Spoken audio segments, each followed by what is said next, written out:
Hey guys, in this video I'm going to show you how you can make platinum weave in Icarus.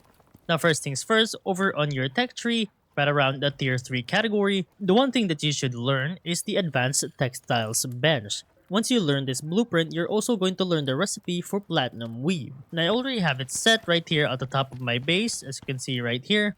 And for the platinum weave, you only really need pieces of fiber and pieces of platinum sheath. Now, if you are wondering how to make platinum sheath, we actually have a video of it on the channel.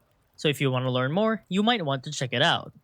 Now, I'm just going to press this one and then press down craft. And then the platinum weave should be done crafting, as you can see right here. Now, over on the fabricator right here, let me just go over what the recipes you're going to need to get the advanced textiles bench. And over here, you're going to see that it requires at least 20 pieces of iron ingot, 6 pieces of wood, 8 pieces of epoxy, 4 pieces of rope, and 40 pieces of steel screw. And that's pretty much about it on how to make platinum weave in Icarus.